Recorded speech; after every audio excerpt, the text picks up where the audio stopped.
Halo Sobat Matematika, kenalin, namaku Mika Daniel, biasa dipanggil Mika, yang akan menjadi MC pada podcast historis kali ini. Aku nggak sendirian nih, aku ditemanin temanku yaitu... Halo, kenalin aku Sausan Frida Lutfia, biasa dipanggil Sausan, yang akan menemani Mika pada kesempatan kali ini. Sausan, kali ini kita mau ngapain sih? Nah, pertama kalinya di tahun 2023 ini, kita akan kembali menyapa Sobat Matematika di Historis episode 1. Apa itu Historis? Jadi, Historis adalah podcast berisi wawancara sebagai bentuk apresiasi dan berbagi kisah inspiratif dari warga Himatika, spesial untuk para pendengar Sobat Matematika sekalian. Wah, keren banget ya. Tentu dong, dan kali ini kita kedatangan bintang tamu yang spesial juga, dan beliau adalah Lintang Putra Erlangga dari STI 55, dan Mas Lintang ini merupakan Kahimatika tahun 2023. Langsung saja kita sapa, halo Mas Lintang. Halo Mas Lintang, gimana nih kabarnya hari ini? Halo, untuk kabarnya hari ini alhamdulillah sehat, aman, meskipun itu ya, Amin 2 menjelang ITS. Iya. Buat kabarnya sih sehat, alhamdulillah sehat. Alhamdulillah sehat meskipun udah mau dihantam ETS ya Mas ya. Iya. Oke, bisa nih Mas, kita mulai dari perkenalan terlebih dahulu. Bebas mau perkenalan apa aja, lalu bisa diceritakan juga nih riwayat pendidikan, organisasi, serta kepanitiaan yang pernah Mas Lintang ikuti. Oke, sebelumnya perkenalkan, aku Lintang Putra Erlangga dari Matematika ITS Angkatan 2020. Untuk saat ini saya sedang diamanai sebagai Ketua Himatika ITS periode 2023. Buat riwayat pendidikan saya, jadi mulai SD sampai kuliah, alhamdulillah saya masih stay di Surabaya ya. Jadi buat SD saya SD Surabaya, di Surabaya, SMP di Surabaya, SMA di Surabaya, begitu juga dengan kuliahnya di ITS, itu di Surabaya. Buat riwayat kepanitiaan ya, jadi aku akan menjelaskan riwayat kepanitiaanku hanya di kuliah saja. Buat riwayat kepanitiaan di kuliah, mungkin aku nggak terlalu terlibat ya buat kepanitiaan di luar Himatika, karena kan memang ya aku kalau misalkan ikut kepanitiaan di luar Himatika itu agaknya aku kurang fokus itu. Jadi aku nggak bisa terlalu banyak memiliki kegiatan gitu. Jadi buat riwayat kepanitiaan di Himatika mungkin buat riwayatnya itu yang pertama tahun lalu buat kepanitiaan aku jadi staf perkapnya Omits 15. Selain itu aku juga jadi ketua panitia OKKBK tahun 2022. Mungkin buat riwayat kepanitiaan ya, mungkin itu aja. Namun kalau ditanya riwayat kepanitiaan selain itu, jatuhnya nanti aku sebagai penanggung jawab proker ya. Jadi buat riwayat kepanitiaan yang lain mungkin kalau PH itu dikategorikan sebagai kegiatan, di situ aku juga sebagai ketua pelaksana PH 2021 gitu. Terus untuk riwayat pelatihan, buat riwayat pelatihan normalnya aku sama dengan teman-teman yang lain, jadi ikut OKKBK, PKTITD, LKMW, LKMM Pratid, LKMMTD, dan juga LKMMTM. Jadi buat riwayat pelatihanku mungkin itu. Oke, jadi buat biodata atau pengenalan diriku sebagai Lintang Putra itu mungkin sekian. Aku kembalikan ke MC. Oke Mas, jadi Mas Lintang ini orang yang Surabaya, sukanya di Surabaya terus ya Mas, nggak mau pindah-pindah gitu ya kalau ngelihat riwayat pendidikannya. Terus kalau ngelihat riwayat kepanitiaannya nih, kayaknya Mas Lintang tipe-tipe yang suka ikut kepanitiaan di dalam internal gitu. Soalnya yang disebutin tadi itu semua yang ada di Himatika ya kalau saya dengar gitu. Nah, selain organisasi atau kesibukan yang disebutkan tadi, apakah ada kesibukan lain dari Mas Lintang? Oke, buat kesibukan lain di luar sekarang ya. Sekarang kan saya diamanai sebagai Ketua Himatika ITS 2023. buat kesibukan lain mungkin tidak ada ya. Jadi kesibukan non akademik ya. Dan buat kesibukan non akademik di luar ketua tadi belum ada atau tidak ada dikarenakan memang ya saya selama nantinya selama menjadi ketua Himatika saya nggak bakalan mau jika saya memiliki kesibukan lain di luar akademik gitu. Buat kesibukan di akademik ya mungkin sebagai mahasiswa semester 6 tentunya bakalan nyari-nyari atau bakalan hektik di akademiknya sih. Seperti nyari kerja praktek, tempat buat kerja praktek, terus nyari buat KKN, magang dan lain-lain gitu. Mungkin buat kesibukanku saat ini seperti itu gitu. Wah, cukup sibuk juga ya Mas Lintang. Iya nih, Mas Lintang nih jadwalnya padat banget deh kalau dilihat-lihat. Lalu ini Mas, Sobat Matematika mesti penasaran nih, sisi unik dari seorang Mas Lintang itu apa sih Mas? Oke, sisi unik ya. Ya, mungkin sisi unik ini jadi kalau sisi unikku sebagai Lintang ya. Jadi kalau makan apapun itu harus menggunakan kecap, meskipun itu nggak cocok ya. Jadi kalau sisi unikku itu gitu. Meskipun makanannya itu kalau menurut teman-teman itu nggak cocok saat dipakai ikan kecap itu aku mesti pakai kecap gitu. Contohnya ya makanan-makanan yang bagi orang awam itu kalau dipakein kecap itu rasanya agak aneh. Tetapi kalau bagiku semua makanan itu harus dikecapin gitu. Mungkin sisi unikku itu sih. Cukup. Oke, kalau boleh tahu apa tuh Mas contoh makanan yang dicampur sama kecap itu? Apa ya? Dulu pernah nasi campur ya. Nasi campur kan normalnya kan sambel ya. Ya sambel bebas kan bisa sambel apa aja. Tapi kalau aku nasi campur itu mesti aku kasih kecap gitu. Meskipun rasanya agak aneh sih sebenarnya. Tapi aku nggak tahu ya kenapa kok semua makanan jika pakai kecap itu rasanya agak beda gitu. Jadi gitu sih. Oke, oke. Ini kecap manis atau kecap asin, Mas? Kecap manis. Kalau kecap Oh, asin kan kecap asin. jarang. Kecap manis, kecap Oke. asin kan jarang. Oke, oke. Ini beneran jadi sisi uniknya Mas Lintang sih. Oke Mas, baik pertanyaan berikutnya nih Mas. Misalnya Mas Lintang diibaratkan suatu benda atau hewan atau yang lainnya nih Mas. Mas Lintang menggambarkan dirinya seperti apa dan alasannya kenapa ya? Buat itu ya, benda atau hewan apa ya? Oke, mungkin buat penggambaran sikapku ya. Buat benda itu mungkin mungkin ini ya, bantal atau guling. Karena memang buat alasannya kenapa kok itu menggambarkan sikapku. Soalnya kan memang kalau teman-teman lihat itu kan bantal atau guling kan kalau itu kan kayak apa ya?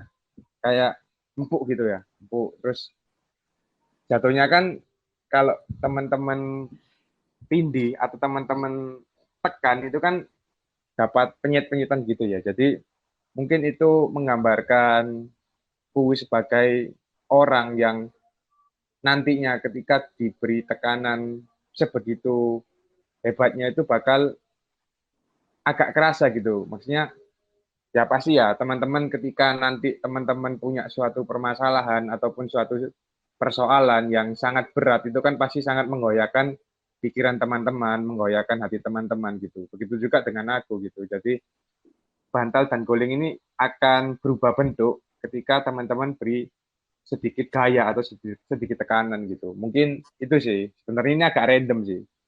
Itu mungkin. Wah, unik juga ya Mas Lintang ini menggambarkan dirinya sebagai bantal dan guling. Next question, bisa diceritain nih Mas, apa hal-hal yang Mas Lintang sukai? Bisa film, makanan favorit, atau mungkin game? Oke, buat makanan ya. Yang pertama makanan. Buat makanan favorit itu aku suka soto ayam. Jadi itu merupakan apa ya? Makanan favoritku sejak kecil bahkan. Jadi kalau temen-temen pengen soto ayam yang enak, murah, kontak aku ya Kak Bapak. Gitu. Wah, Terus buat film ya, buat film, mungkin aku nggak terlalu mengikuti dunia film, tetapi kalau ditanya genre, sejauh ini film yang sering aku tonton itu genrenya horor gitu. Jadi aku nggak terlalu suka kayak genre action, genre thriller ya aku nggak terlalu suka. Buat game favorit, jadi sebenarnya buat game ini aku nggak ada game yang terlalu favorit ya, dikarenakan memang aku nggak terlalu mendalami game gitu. Mungkin sekian. wah, ternyata makanan favorit Mas Lintang tuh soto ayam. Mungkin ada juga nih sobat matematika yang makanan favoritnya sama dengan Mas Lintang. Terus untuk film, film favoritku juga film horor sih.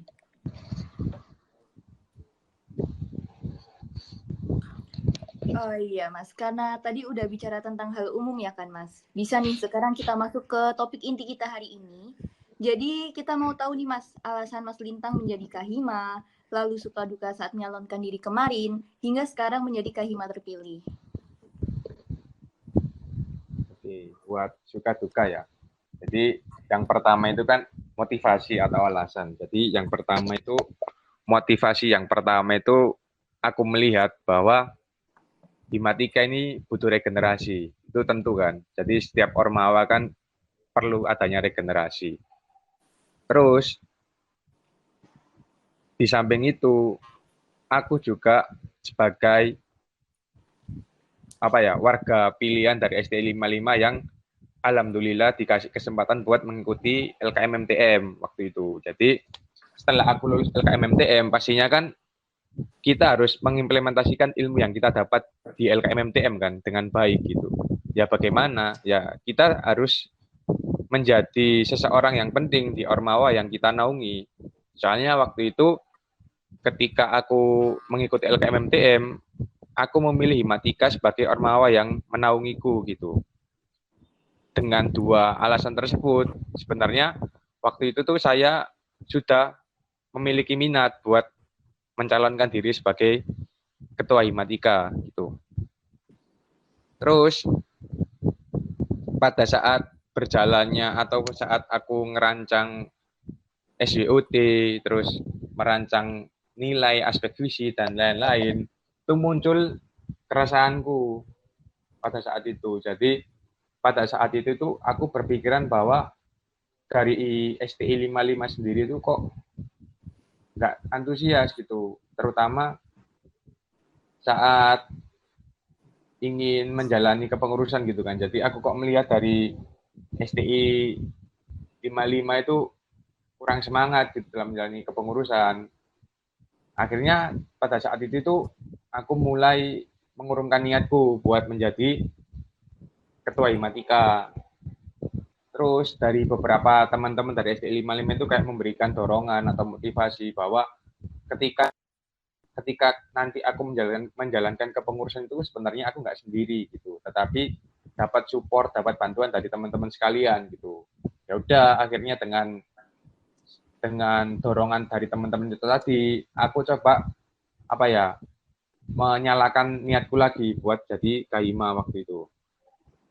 Ya wis, akhirnya dari teman-teman STI 55 aku lihat, oh ternyata dari STI 55 nggak terlalu dikit orangnya buat menjalankan kepengurusan, omit juga. Ya udah, akhirnya aku maju gitu buat menjadi ketua Himatika.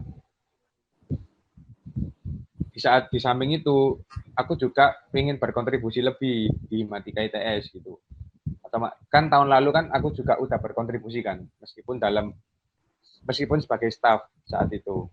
Jadi bagaimana bentuk kontribusi lebihku itu ya, salah satunya menjadi Kahima kan, meskipun bentuk kontribusi itu nggak hanya jadi Kahima, mungkin bisa jadi presiden omid, jadi kadep, jadi waka dan lain-lain gitu. Tapi dengan aku menjadi Kahima, maka aku pikir kontribusiku itu akan lebih besar gitu daripada kadep, waka dan lain-lain gitu. Mungkin buat motivasiku itu ya. Terus buat sukanya tentunya aku itu sangat senang jika dari teman-teman itu ada support sistemnya gitu. Jadi aku tuh sangat menghargai buat teman-teman yang selalu support, selalu memberikan dukungan, doa dan lain-lain gitu. Jadi mungkin sukanya itu. Jadi ketika aku mendapat dukungan ataupun dorongan dari teman-teman itu akan menjadi sukaku gitu. Buat dukanya tentunya banyak ya. Jadi ketika proses pencalonan itu banyak dukanya. Yang pertama itu pasti dalam penyusunan gradation kepengurusan itu akan memakan waktu, tenaga, pikiran dan lain-lain gitu. Jadi itu nggak bisa sembarangan buat konsep itu. Jadi perlu diperhatikan lagi, perlu dikoreksi lagi agar gradation yang kita bawa itu benar-benar gradation yang bagus gitu buat satu kepengurusan ke depan gitu. Mungkin buat dukanya yaitu, jadi buat dukanya itu yang pertama kan buat timeline dari SC Suksesi kemarin kan dadak ya, maksudnya bukan dadak, apa terlalu singkat lah. Nah itu membuat aku dan teman-teman TSK aku, terutama TSK yang selalu support aku ya kemarin itu bekerja ekstra keras gitu, sampai malam-malam, sampai bahkan yang biasanya aku liburan siang tidur sekarang nggak tidur gitu, sampai lupa makan dan lain-lain gitu. Itu merupakan duka saat proses pencalonan ya, memang itu yang harus kita lewati ketika kita ingin menjadi seorang pemimpin kan gitu. Jadi menjadi seorang pemimpin itu nggak hanya susah ketika kita memimpin, tetapi bagaimana proses kita menjadi seorang pemimpin itu juga akan susah gitu. Mungkin suka dan dukanya selama proses pencalonan itu ya. Terus buat suka dan dukanya ketika udah menjadi kahima itu, mungkin buat sukanya itu ya sukanya ya kita sebagai seseorang pemimpin itu kan pastinya kan bangga akan diri kita sendiri gitu. Meskipun kita juga butuh bantuan dari teman-teman yang lainnya, butuh bantuan dari Kadep, Kadep, GA, Presiden O, dan itu merupakan suatu orang-orang yang selalu membantuku saat aku menjadi Kaima saat ini gitu.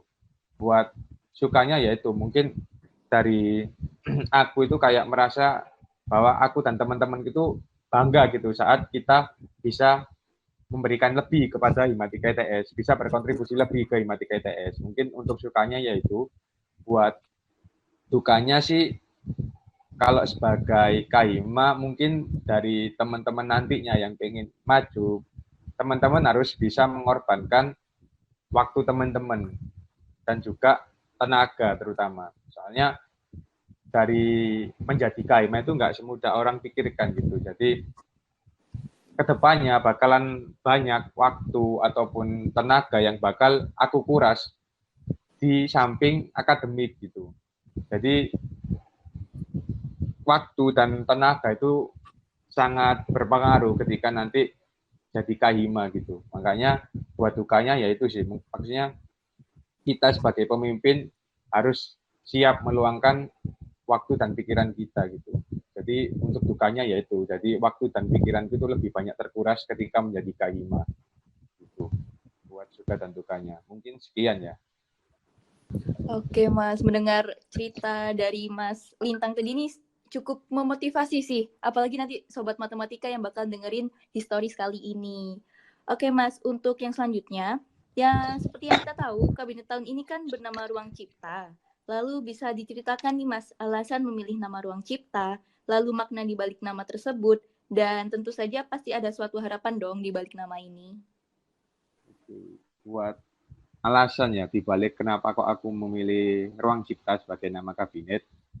Sebenarnya kalau teman-teman lihat kan ruang kan sebagai tempat ya, atau ya ruang kan artinya tempat, cipta kan ya kita menciptakannya. Jadi harapanku atau alasanku kenapa kok aku memilih nama Ruang Cipta itu dikarenakan memang ya kita sebagai warga Himatika kan punya tempat ya, maksudnya kita kan punya rumah yaitu Himatika ITS. Harapannya Ruang Cipta ini sebagai tempat bagi anggota-anggotanya, yaitu warga Himatika ITS, agar dapat menciptakan karya-karya yang inovatif demi Himatika ITS yang kontributif gitu. Jadi Ruang Cipta ini ada dengan harapan warga-warga di sini tuh dapat menuangkan ide-idenya gitu, dapat menuangkan pikiran-pikirannya ke Himatika ITS agar Himatika ITS ini semakin berkembang, semakin maju dari tahun ke tahun gitu. Jadi nggak hanya stuck di sini-sini aja gitu. Jadi harapan ataupun alasan di balik pemilihan nama ruang cipta itu tadi gitu. Jadi harapan dari aku pribadi, harapanku buat warga-warga Himatika ITS itu bisa lebih apa ya, lebih inovatif, lebih kreatif dalam menuangkan pikiran-pikirannya gitu. Soalnya aku yakin bahwa warga Himatika ITS ini sebenarnya mempunyai pemikiran-pemikiran yang kreatif gitu.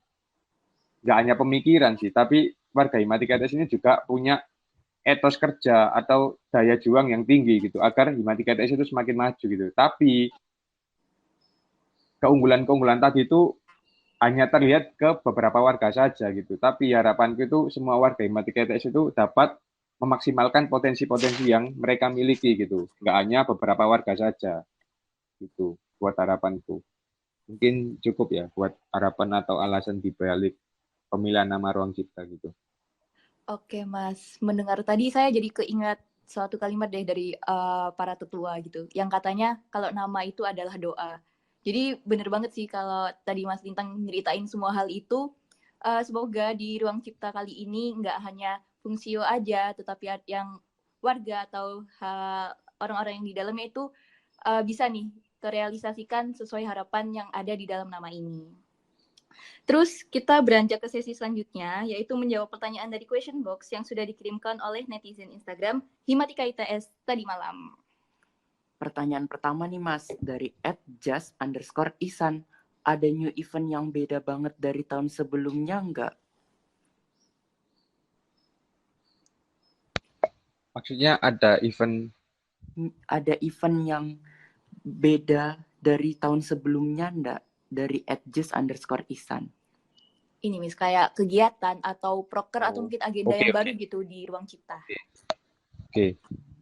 Aku izin jawab ya. Buat kegiatan yang baru mungkin jatuhnya bukan kegiatan sih, tapi suatu proker ya. Jadi buat proker atau agenda yang baru itu ada dua. Yang pertama itu Mathematics Book atau Mambo, dan yang kedua itu Kuaci. Itu Quiz of ASCII gitu. Jadi buat teknisnya itu buat Mambo dulu ya. Jadi buat Mambo itu nanti dari teman-teman NDEF itu akan berkolaborasi dengan Asdos Matematika untuk membuat buku yang tujuannya itu buku-bukunya itu bisa menjadi patokan buat mahasiswa baru ya, agar bisa belajar dari buku-buku itu gitu. Sebenarnya ini jatuhnya bukan event sih, tapi kegiatan yang nantinya itu bakal menghasilkan profit bagi Himatika gitu. Jadi harapan dari teman-teman NDEF atau dari aku itu nanti dari Mambo itu bakalan banyak buku yang terjual sehingga profit dari Himatika ITS itu akan bertambah gitu. Terus untuk kegiatan yang kedua itu ini baru kegiatan atau event. Jadi untuk kegiatan yang kedua itu Kuaci atau Quiz of ASCII gitu. Jadi Kuaci ini nanti dari teman-teman ASCII akan nge-share berupa latihan ataupun soal-soal di Instagram gitu. Jadi nanti teman-teman atau masyarakat umum lah itu bisa melihat di Instagram Himatika. Lah, nanti di soal-soal itu nanti akan bisa dijawab melalui kolom komentar. Jadi nanti teman-teman yang jawabannya benar itu bakalan dapat hadiah dari Himatika ITS gitu. Buat kegiatan-kegiatan yang kegiatan-kegiatan ya kayak event kan jatuhnya. Mungkin belum ada ya. Meskipun ada kegiatan-kegiatan yang dihapus karena memang dirasa pada kepengurusan tahun lalu itu kegiatannya nggak optimal gitu, nggak efektif gitu. Ada beberapa kegiatan yang dihapus gitu. Selebihnya nanti akan ada inovasi baru atau sentuhan-sentuhan baru buat kegiatan-kegiatan yang lama gitu. Harapannya dengan inovasi-inovasi yang baru, sentuhan-sentuhan yang baru ini, warga Himatika ITS atau yang menjadi sasaran proker kami itu akan lebih antusias dalam mengikuti event-event itu tadi gitu. Mungkin sekian yang dapat aku jawab. Wah, keren-keren banget ya Mas inovasinya. Pertanyaan kedua nih Mas, dari @punidp_. Adakah matkul atau dosen yang paling berkesan, entah itu karena terlalu killer atau terlalu santuy? Hehehe. Oke, buat dosen ya, dosen yang paling berkesan. Sebenarnya ini nggak berkesan sih, tapi jatuhnya kan bakal sering diingat ya. Jadi buat dosen yang bakal aku sering ingat itu nantinya kalau teman-teman matematika pasti di sini semua tahu, yaitu Pak Kamiran gitu. Aku bukan mengingat Pak Kamiran dikarenakan beliau ngajarnya gimana-gimana, tapi ya sebagai mahasiswa kan kita tentunya pengen apa ya, pengen nilai kan, pengen nilai yang bagus, terus dengan metode pembelajaran yang santai gitu. Meskipun beberapa teman-teman kan nggak suka ya, maksudnya beberapa teman-teman itu pengen ya kita pengen dosen yang memberikan ilmu gitu, pengen dosen yang memberikan kita apa ya, memberikan kita wejangan gitu. Tetapi yang paling berkesan selama aku menjadi mahasiswa matematika ITS itu ya Pak Kamiran, dikarenakan memang gaya mengajarnya itu sangat apa ya, sangat enak bagi mahasiswa gitu. Apalagi kalau teman-teman matematika di sini yang tahu, Pak Kamiran kan full presentasi gitu, dari awal semester sampai akhir semester gitu. Jadi kalau teman-teman sudah presentasi, anggapannya teman-teman ya bisa santai gitu di matkul tersebut gitu.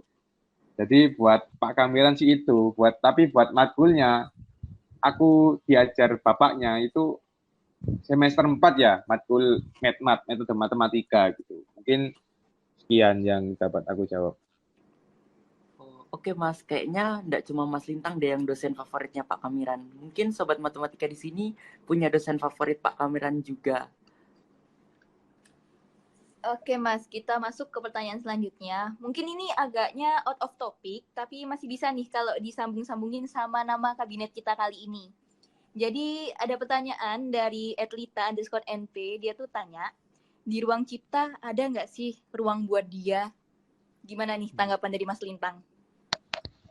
Oke, buat di ruang cipta ada kak, ini ruang buat dia. Ada Rek, jadi buat teman-teman yang ingin mencari seseorang ya, mencari seseorang atau mencari jodoh di ruang cipta, ada banyak Rek. Jadi jangan lupa buat teman-teman kepoin IG Matika ITS. Bakal ada kok ruang-ruang buat dia gitu. Oke, itu dengerin ya teman-teman sobat matematika, ada nih ruang buat dia, terutama buat @lita_np. Ditunggu ya di IG Matika. Baik Mas, berikutnya dengan menjabatnya Mas Lintang sebagai Kahimatika, pastinya tidak terlepas nih Mas statusnya dari seorang mahasiswa matematika ITS. Nah, kira-kira apa ya kesan Mas Lintang selama jadi mahasiswa matematika ITS? Oke, buat kesannya, jadi buat kesan selama aku berkuliah di matematika ITS, kesan yang pertama aku dapatkan itu ternyata beda dari pemikiranku sebelumnya gitu. Aku berpikir ketika aku masuk matematika itu ya full, jadi aku belajar tentang matematika sebagaimana mestinya gitu. Seperti ya kalau teman-teman di SMA kan pasti ada statistika gitu kan masih ada gitu. Terus belajar kalkulus gitu, terus belajar aljabar dan lain-lain. Tetapi ketika aku masuk matematika ITS itu berbeda dari ekspektasiku. Ternyata di sini ada mata kuliah yang menunjang kita untuk belajar komputasi ternyata. Nggak hanya 1-2 ya, tapi banyak kan mata kuliah yang sangat menunjang ilmu komputasi gitu. Bahkan ada mata kuliah pilihannya gitu. Meskipun aku nggak terlalu suka ya, makanya aku kan nggak ambil komputasi gitu saat ini. Terus kesannya selama menjadi mahasiswa itu buat kesan selama ini itu buat teman-teman di matematika itu anaknya ternyata nggak apa ya, kan biasanya kan anggapan dari orang-orang awam kan, oh matematika orangnya gini, orangnya istilahnya kan kalau nggak hanya matematika sih, orang-orang sains kan hitungannya kan istilahnya kan cupu ya. Jadi itu kan anggapan dari orang-orang awam gitu, orang-orang awam yang nggak mengetahui kondisi kita gitu. Orang-orang awam kan mikirnya, oh kalau orang-orang sains, orang-orang FSAD itu orang-orangnya gini, orang-orangnya apa istilahnya cupu dan lain-lain gitu, no lab gitu dan lain-lain. Tapi setelah aku masuk ke matematika, ternyata di matematika kok juga banyak kok orang-orang yang gampang berbaur, orang-orang yang nggak cupu seperti apa yang dikatakan oleh orang awam gitu. Banyak kok di matematika orang-orang yang normal ya, orang-orang seperti orang-orang yang nggak dikategorikan orang-orang yang nggak orang-orang cupu dan lain-lain gitu. Sebenarnya buat kesan selama menjadi mahasiswa matematika ITS itu sih. Jadi ya di matematika ITS itu banyak orang-orang yang di luar ekspektasi orang-orang awam. Terus yang kedua itu yaitu tadi, jadi di matematika ITS ternyata juga belajar komputasi gitu. Baik Mas, mungkin sobat matematika ada juga nih yang ngerasa sebelum masuk hanya belajar matematika ternyata malah belajar komputasi. Iya nih, aku juga merasakan hal yang sama kayak Mas, yang udah disebutin sama Mas Lintang tadi. Kan tadi udah kesan ya Mas, boleh nih sekarang mau ngasih wejangan gitu untuk warga Himatika ITS Mas, silakan. Oke. Kesan buat warga Himatika ITS ya. Jadi buat warga Himatika ITS, harapanku yang pertama itu kalian jangan bosan-bosan ya dalam mengeksplor diri kalian. Karena di Himatika ITS ini sebagai rumah kalian itu banyak pengembangan diri. Nggak hanya kalian jadi fungsi itu nggak hanya mengembangkan diri kalian, tetapi kalian juga bisa mencari pengalaman gitu. Jadi selain itu, buat semua warga Himatika ITS, kalian juga punya wadah di luar Himatika ITS buat pengembangan diri kalian gitu. Jadi pesanku buat warga Himatika ITS yang pertama itu kalian jangan bosan-bosan dalam mengembangkan diri kalian karena soft skill itu juga berpengaruh ketika nanti kalian menempuh dunia pasca kampus kalian gitu. Jadi ya kita pengen dari semua warga Himatika ITS ini punya soft skill, punya pengembangan diri yang bagus lah supaya semua teman-teman warga Himatika ITS ini bisa berkontribusi bagi alma mater dan bangsa gitu. Jadi harapanku buat warga Himatika ITS, semoga warga Himatika ITS dapat berkontribusi bagi alma mater dan bangsa gitu.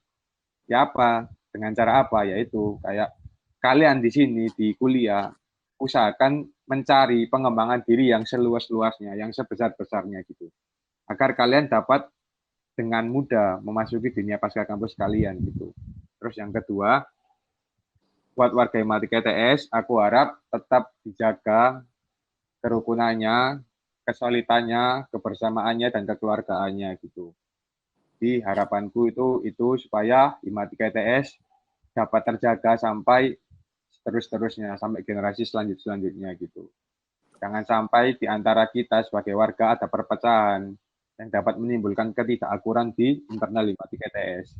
Himatika ITS itu satu, asas kebersamaan dan kekeluargaan harus segera, asas kebersamaan dan kekeluargaan itu sebagai landasan kita gitu. Jangan sampai ada perpecahan di internal kita gitu. Mungkin sekian ya yang dapat aku sampaikan mengenai pesan buat warga Himatika ITS gitu. Baik Mas, pertanyaan tadi merupakan pertanyaan penutup pada sesi kali ini. Alhamdulillah kita sudah mendengarkan bersama kisah dari Mas Lintang yang sangat inspiratif. Terima kasih kepada Mas Lintang Putra Erlangga yang berkenan menjadi narasumber kita pada episode kali ini. Saya Mika Daniel selaku MC dan teman saya Sausan. pamit undur diri. Sampai jumpa di Historis episode selanjutnya. Jangan lupa nantikan Historis episode 2. See you! See you.